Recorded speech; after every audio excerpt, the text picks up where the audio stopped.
Right ఇక news lens చూస్తున్నాం. ఆ కొండకు సాటి మరో కొండ లేదు, ఆ స్వామికి సాటి మరో దైవం లేదు, ఆ క్షేత్రంలో ఆకలి అనే మాటకు తావులేదు. అవును, కలియుగ వైకుంఠం తిరుమల కేవలం ఆధ్యాత్మిక కేంద్రమే కాదు, లక్షలాది మంది ఆకలి తీర్చే అన్నపూర్ణ నిలయం.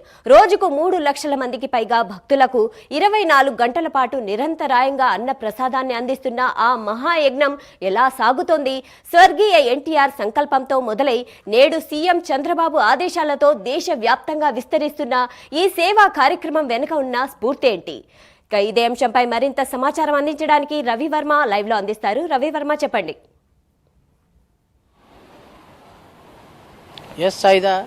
తిరుమల క్షేత్రం వైకుంఠనాథుడు కొలువైనటువంటి దివ్య క్షేత్రం. ఇలాంటి క్షేత్రంలో నిత్యం లక్షలాది మంది భక్తులు స్వామివారిని దర్శించుకునేందుకు నిత్యం వస్తుంటారు.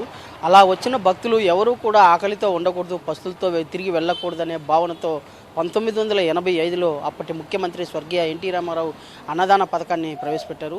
అయితే ఆ పథకం క్రమేణా ఇవాళ గతంలో స్టార్టింగ్లో ప్రారంభోత్సవంలో 1000 మంది, రోజుకు 1000 మంది భక్తులు భోంచేసుకునే సదుపాయం ఉండేది. ఇవాళ లక్షల మంది భక్తులు భోంచేసుకునే సదుపాయం కల్పించబడింది. రోజుకి 3 లక్షలకు పైగా భక్తులు నిత్యాన్నదానంలో పాల్గొని స్వామివారి ప్రసాదంగా కైంకర్యాలను ఆచరిస్తూ వస్తున్నారు. ఈ నేపథ్యంలోనే ఇలాంటి మహావైభవాన్ని దేశవ్యాప్తంగా చేయాలని చెప్పి కూడా ఒక ఆలోచన టీటీడీ అలాగే రాష్ట్ర ప్రభుత్వం కూడా సంకల్పించింది. ముఖ్యంగా అంటే అన్నం పరబ్రహ్మ స్వరూపం, అలాంటి స్వరూపం దైవత్వంతో కూడినది. పట్టెడు అన్నం పేదవాడికి పట్టెడు అన్నం పెడితే పునీతులు అవుతారు అనే భావనతో ఇవాళ రాష్ట్ర వ్యాప్తంగా టీడీపీ కూటమి ప్రభుత్వం అన్నదాన క్యాంటీన్లు ఏర్పాటు చేసింది. అదే కాకుండా టీటీడీ సహకారంతో దేశవ్యాప్తంగా అన్ని టీటీడీ ఆలయాల్లో నిత్యాన్నదాన కార్యక్రమాలు చేపట్టాలని చెప్పి కూడా సంకల్పిస్తూ ఉంది. ఈ నేపథ్యంలోనే ఈ కార్యక్రమాన్ని విస్తరింపచేస్తూ ఉంది. అందుకు తగ్గ టీటీడీ కూడా ప్రతిపాదన కూడా సిద్ధం చేసి అమలు చేస్తూ వస్తూ ఉంది. ఇది వరలో ఎన్నడూ లేని విధంగా అంటే హిందూ సమాజంలో హైందవ సనాతన ధర్మం కూడా అన్నదానానికి అధిక ప్రాధాన్యత ఇస్తుంది. అన్నం పరబ్రహ్మ స్వరూపం అని చెప్పేసి హైందవ సనాతన ధర్మంలో పేర్కొనబడింది. దీన్ని గుర్తించే ఇవాళ హైందవ సనాతన ధర్మాన్ని దేశవ్యాప్తంగా విస్తరించేందుకు టీటీడీ కృషి చేస్తూ ఉంది. దాంతోపాటు ఇలాంటి ధర్మాన్ని ఆచరిస్తూ ప్రజల్లో భక్తి తత్వాన్ని, హిందుత్వాన్ని పెంపొందించేందుకు వీలుంటుందని చెప్పి భావనతో ఇవాళ అన్నదాన క్యాంటీన్లు కూడా ప్రవేశపెట్టాలని చెప్పి కూడా సంకల్పించింది, రాష్ట్ర ప్రభుత్వం సంకల్పించింది. ఆ మేరకు ఇవాళ దేశవ్యాప్తంగా అన్ని ఆలయాల్లో అన్నదాన క్యాంటీన్లు ఏర్పాటు చేసేందుకు శ్రీకారం చుడుతూ ఉంది. అదే కాకుండా అంటే హిందూ సనాతన ధర్మంలో భక్తులకు కానీ పేదలకు కానీ అన్నం పెట్టినట్టయితే పరబ్రహ్మ స్వరూపంగా భావిస్తారని చెప్పే భావన సుస్పష్టంగా పేర్కొనబడింది.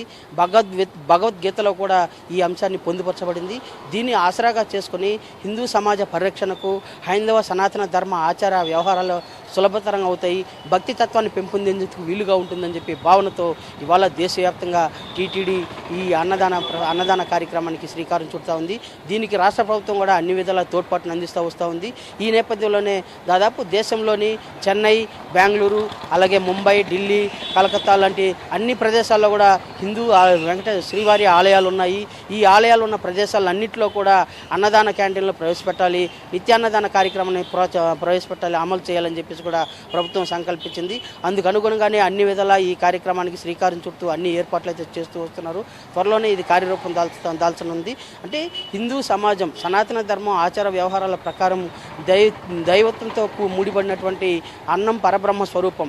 దీనిని ఎవరు ఆచరించినా కూడా దైవత్వంతో సమానంగా భావిస్తారు. కాబట్టి దీనిని ఆచరించాల్సిన బాధ్యత దేశంలో ప్రతి ఒక్కరి మీద ఉందని చెప్పేసి ముఖ్యంగా హిందూ హైందవ సనాతన ధర్మాన్ని ప్రోత్సహిస్తున్నటువంటి టీటీడీ దీనికి ప్రధానంగా శ్రీకారం చుట్టాలని చెప్పేసి కూడా ప్రభుత్వం సూచించింది. ఆ మేరకు టీటీడీ కూడా సంకల్పిస్తూ ఉంది.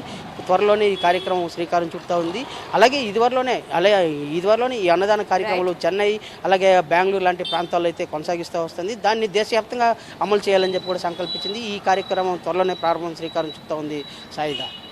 Right, thank you Ravi Varma.